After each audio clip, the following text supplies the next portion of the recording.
बच्चों last time पर हमने 5.4 का क्वेश्चन नंबर 10 सॉल्व किया था। आज हम नया टॉपिक स्टार्ट कर रहे हैं, सिंपल इंटरेस्ट। सिंपल इंटरेस्ट जो होता है वो किस तरीके से निकालते हैं, जैसे कि कोई बैंक में आपने पैसा जमा किया, ठीक है, या फिर आप किसी से उधार लेते हैं या देते हैं, तो आप क्या करोगे, जितना पैसा आपने उधार दिया क्या वही आप उस सामने वाले से लेके रख लोगे क्या। अगर वो 1 साल बाद आपको पैसा देता है तो आप अगर मान लीजिए किसी को 100 रुपये देते हो तो 1 साल बाद वो आपको 100 रुपये रिटर्न करेगा या ज़्यादा रुपये रिटर्न करेगा। ऑब्वियसली ज़्यादा करेगा ना, क्योंकि उसने 1 साल के बाद आपको पैसा दिया है। तो जो ज़्यादा पैसा जो देता है ना, एक्स्ट्रा मनी जो देता है, एक्स्ट्रा मनी, वो होता है सिंपल इंटरेस्ट। ठीक है, सिंपल इंटरेस्ट के लिए जो पैसा उधार लिया या दिया जाता है वो होता है प्रिंसिपल्स।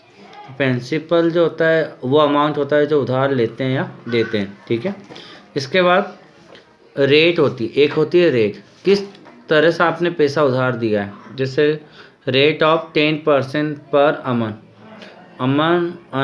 अनम का मतलब ये हुआ, अनम मतलब कि 1 साल के लिए है ना। तो 10% का मतलब होता है 100 रुपये पर 10 रुपये। तो 1 साल के लिए अगर आपने 100 रुपये दिए हैं तो 10 रुपये उसका ब्याज बनेगा। ठीक है, अगर आपने 1000 दिए हैं तो 100 रुपये पे 10 रुपये, तो 1000 पे कितना हो गए, हर 1000 में कितने 100 होते हैं, 10 होते हैं ना। तो 100 पर 10 है तो 10 बार 10 हो जाएंगे, मतलब 100 रुपये बनेंगे। तो इस तरीके से आपका ब्याज बनेगा, मतलब 100 के ऊपर 10 रुपये, अगर 10% का रेट अगर आप लगा रहे हो। और टाइम जो होता है जितने समय के लिए देते हैं, तो हमें यहाँ पर सिंपल इंटरेस्ट निकालने के फार्मूले पता है, तो हम फार्मूले लिखेंगे और फार्मूले से अगली एक्सरसाइज स्टार्ट करेंगे। तो यहाँ पर आपको पता होना चाहिए, सिंपल इंटरेस्ट को हम शॉर्ट में S.I. कहते हैं, simple interest. Amount full form आता है। प्रिंसिपल को हम शॉर्ट में P कहते हैं, P मीन्स प्रिंसिपल। R को हम रेट ऑफ परसेंट अनम कहते हैं, और T मतलब टाइम। ओके, तो फार्मूला लिखकर हम क्वेश्चन को सॉल्व करते हैं। यहाँ पर सिंपल इंटरेस्ट का जो फार्मूला है वो है हमारा P into R into T upon 100। ठीक है, तो मल्टीप्लाई का साइन है, तो P into R into T upon 100। P R और T क्या है वो आपको हम बता चुके हैं। इसके बाद अमाउंट का जो फार्मूला है प्रिंसिपल प्लस इंटरेस्ट। इंटरेस्ट मतलब यहाँ पे SI से रिलेटेड है। सिंपल इंटरेस्ट, इंटरेस्ट या सिंपल इंटरेस्ट एक ही बात होता है। ठीक है, तो बच्चे 2 फार्मूला हमारे एक्सरसाइज में काम में आने वाले हैं। एक्सरसाइज स्टार्ट करते हैं। 5.5 फर्स्ट क्वेश्चन, एक्सरसाइज 5.5 का फर्स्ट क्वेश्चन MCQ। MCQ का फर्स्ट पार्ट हमारे पास है, Ramesh borrowed 7,000 from a bank for 1 year at the rate of 10% per annum, the interest to be paid after 1 year is. मतलब रमेश जो है वो बैंक में 7,000 रुपीज़ जमा कराता है, देता है बैंक को 1 ईयर के लिए। तो 10% के हिसाब से कितना इंटरेस्ट जो है उसको पे होगा, कितना इंटरेस्ट उसको मिलेगा। तो इंटरेस्ट मतलब यहाँ पे सिंपल इंटरेस्ट है ना। तो हम पहले तो ये हमारा P हो गया, ये हमारा T हो गया। 1 ईयर मतलब ईयर से पता चल रहा है T है, और परसेंटेज से पता चला कि ये R है। तो हम इंटरेस्ट का फार्मूला लगा के इसको सॉल्व कर सकते हैं। तो सॉल्व करते हैं हम यहाँ पर। तो फार्मूला हम लगा देंगे SI equal to P into R into T upon 100। तो P हमारा 7,000 था, इंटू R 10 इंटू 1 ईयर, तो 1 अपॉन 100।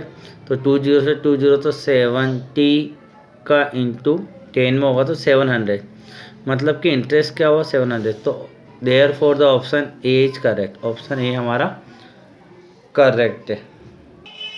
सेकंड MCQ में हमारे पास लिखा a man borrowed project 8,000 from a bank 8% per annum, the amount he has to pay after 4 whole 1/2 year is।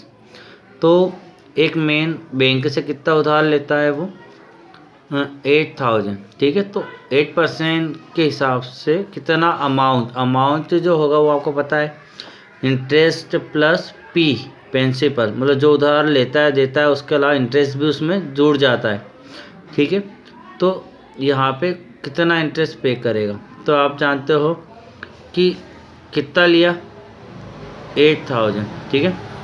तो कितना क्या देना है अमाउंट, तो अमाउंट जो होगा ना हमेशा उधार लेते हैं और देते हैं उससे ज़्यादा ही आता है, क्योंकि उसमें इंटरेस्ट मिला हुआ रहता है। तो जब 8000 ले रहे हैं तो 108.80 तो हो नहीं सकता, कम वाला तो पॉसिबल नहीं है ना। 1088 भी नहीं होगा, क्योंकि जब 8000 ले रहे हैं तो 1000 क्यों देंगे, और 108 भी नहीं होगा। तो हम जानते हैं कि 10,880 जो होगा वो हो सकता है, क्योंकि 8000 जब लिया तो जब हम एक साल बाद उसको वापस करेंगे तो 8000 के साथ में क्या देंगे, इंटरेस्ट, मतलब इंटरेस्ट और ये 8000 दोनों मिला के क्या होगा, इस 8000 से ज़्यादा अमाउंट हो जाएगा, है ना, इससे ज़्यादा रुपए देना पड़ेंगे। तो कोई भी 3 ऑप्शन हमें यहाँ पर ग्रेटर नहीं है, केवल एक ही ऑप्शन ग्रेटर है, तो डायरेक्ट ही हमने इसको राइट क्लिक कर दिया है, मतलब ये आंसर हमारा बी वाला ऑप्शन इज करेक्ट है, ठीक है। अगर आप चाहो तो सॉल्व करके भी बता सकते हो कि कैसे सॉल्व होता है, ठीक है। अगर इस क्वेश्चन के जैसे ही हम बाद में सॉल्व करेंगे, अमाउंट निकालेंगे, तो अमाउंट वाला जब क्वेश्चन हम सॉल्व करें तो उसी तरीके से आप इस क्वेश्चन को सॉल्व कर सकते हो। थर्ड वाला क्वेश्चन देखते हैं। Neha borrowed 550 from her friend at 8% per annum, so she returned the amount after 6 months. How much did she pay? तो नेहा ने क्या किया, उसके फ्रेंड से 550 रुपीज़ उधार लिए, किस रेट से लिए, 8% से, और रिटर्न कितने दिन में किया, आफ्टर 6 मंथ। तो कितना अमाउंट जो है वो पे करेगी, तो द अमाउंट आफ्टर 6 मंथ, तो कितना अमाउंट कितना पे करेगी, अमाउंट हमें निकालना है, ठीक है। तो अमाउंट हम निकाल कर बताते हैं कि किस तरीके से ये आंसर आएगा। तो यहाँ पर P हमारा है 550 और R हमारा है 8% पर annum। उसके बाद टाइम 6 मंथ है, तो आपको ये पता होना चाहिए कि टाइम है ना हमेशा ईयर में लिया जाता है। सिंपल इंटरेस्ट किस पे निकलता है, ईयर में। तो हमारा यहाँ पर हम जब रेट हमें अनम मतलब एनुअल हुआ, एनुअल मतलब वार्षिक, मतलब कि ईयर ही होता है, अनम मतलब ईयर होता है। तो रेट हमें ईयरली दे रखे तो टाइम भी तो ईयर चाहिए। तो एक बात हम जानते हैं कि एक साल में कितने महीने होते हैं, 12। तो हम जब मंथ को ईयर बनाएंगे तो 12 से डिवाइड करेंगे, ठीक है।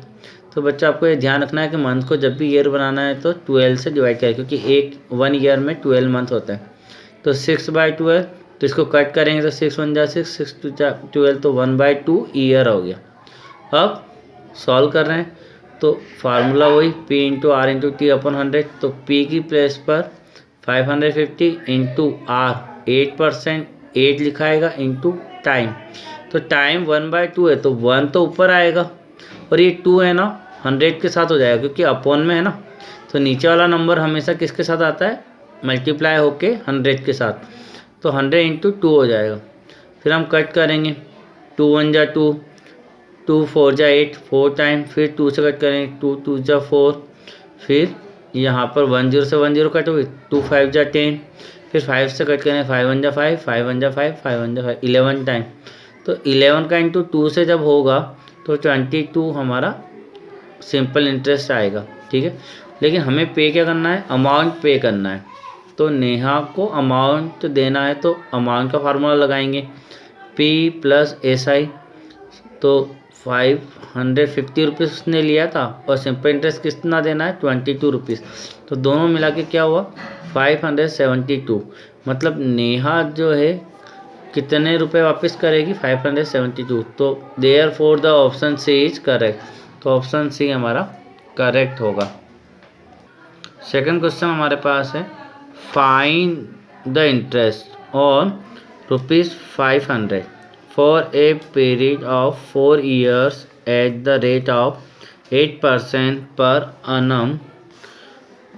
Also find the amount to be paid at the end of the period. मतलब यहाँ पे इंटरेस्ट निकालना है। इंटरेस्ट किसके लिए निकालना है? 500 रुपीज़ के लिए, मतलब पी हमारा 500, टी टाइम हमारा 4 ईयर और आर हमारा 8 है। लेकिन इंटरेस्ट के बाद में क्या लिखा है? Also find the amount, amount को भी हमें फाइंड करना है। ठीक है, तो दोनों चीज़ें निकालनी है, इंटरेस्ट भी निकालनी है और अमाउंट भी निकालना है। तो जिस तरीके से हम क्वेश्चन नंबर 2 सॉल्व कर रहे हैं, वैसे ही क्वेश्चन नंबर 3 आपको सॉल्व करना है। उसमें भी इंटरेस्ट और अमाउंट निकालना है। मतलब कहने का मीनिंग क्या है कि 2 और 3 सेम है, सिमिलर है। तो बच्चों यहाँ पे 2 हम सॉल्व करवा रहे हैं, 3 आप लोगों को होमवर्क में सॉल्व करना है। तो अच्छे से समझिए 2 क्वेश्चन को, तो कैसे सॉल्व करेंगे। तो सबसे पहले हम गिवन लिखेंगे। ठीक है, तो गिवन लिखना चाहिए क्योंकि उसके भी मार्क्स रहते हैं। तो प्रिंसिपल पी इक्वल टू हमें 500 दे रखा है, rate R equal to 8% P dot A, मतलब पर अनम है ना, तो पी ए भी लिख सकते हैं हम शॉर्ट में। तो 8% पी ए, टाइम हमें 4 ईयर्स दिया है, तो 4 years, simple interest question mark and amount is question mark, दोनों हमें फाइंड करना है। तो सिंपल इंटरेस्ट का फार्मूला लगाया P into R into T upon 100, 500 into 8 into 4 upon 100, तो 20 से 20 कैंसिल, 5 इंटू 8 इंटू 4, तो 5 का 4 में किया तो 20 और 20 का 8 में किया तो 160। तो सिंपल इंटरेस्ट क्या है? 160। उसके बाद अमाउंट निकालना है, तो अमाउंट का formula P plus S I. Principal हमारे पास 500 है, अमाउंट हमारा 160 आया तो 660। तो देयर फोर सिंपल इंटरेस्ट 160 and amount is 660। It is answer of this question and question number 3 is similar to question number 2, so you solve it. तो आपको क्वेश्चन नंबर 2 सॉल्व करना है, क्वेश्चन नंबर 3 सॉल्व करना है, 2 के सिमिलर जो है। ठीक है बच्चों, तो क्वेश्चन नंबर 3 आप सॉल्व कीजिएगा। नेक्स्ट क्वेश्चन देखते हैं, क्वेश्चन नंबर 4।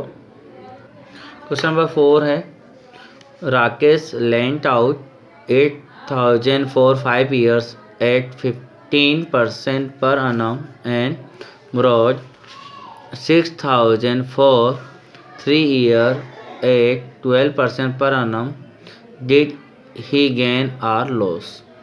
मतलब यहाँ पे बताया कि राकेश क्या करता है? लेंट आउट 8,000, मतलब 8,000 रुपीज़ तो आप वो उधार देता है। ठीक है, जब वो दे रहा है किसी सामने वाले को, तो उसको 5 ईयर के लिए दिया और 15% के हिसाब से इंटरेस्ट लेगा।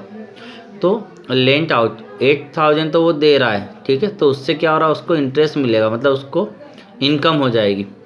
एंड इसके साथ ही ब्रॉडेड 6,000, और 6,000 क्या है? वो उधार ले रहा है, किसी और से 6,000 ले भी रहा है, और कितने टाइम के लिए? 3 ईयर के लिए ले रहा है 12% के हिसाब से।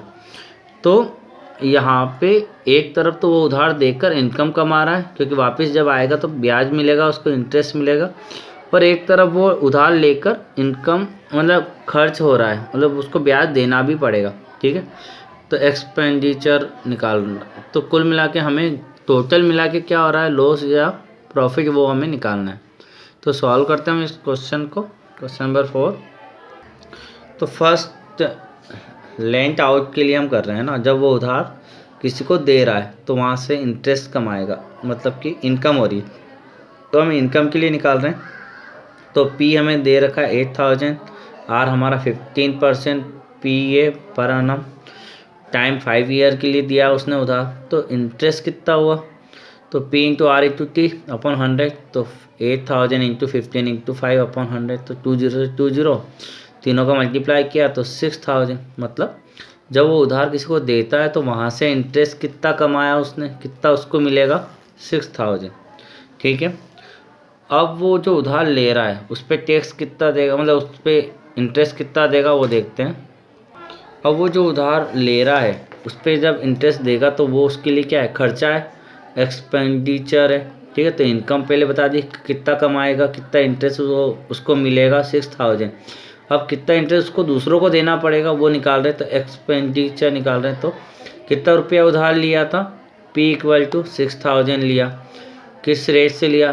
12% पर annum, टाइम कितने साल का था? 3 ईयर।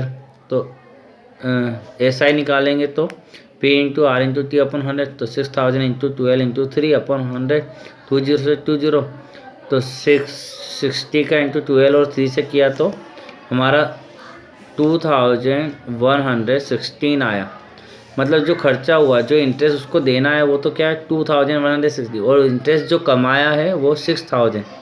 तो यहाँ पर जो दूसरों से उसने प्राप्त किया वो ज़्यादा है, और जो उसको खुद को देना है वो इंटरेस्ट कम है। तो कुल मिला के उसको क्या हो रहा है, गेन हो रहा है, क्योंकि इनकम ज़्यादा हो रही है और एक्सपेंडिचर खर्चा कम हो रहा है।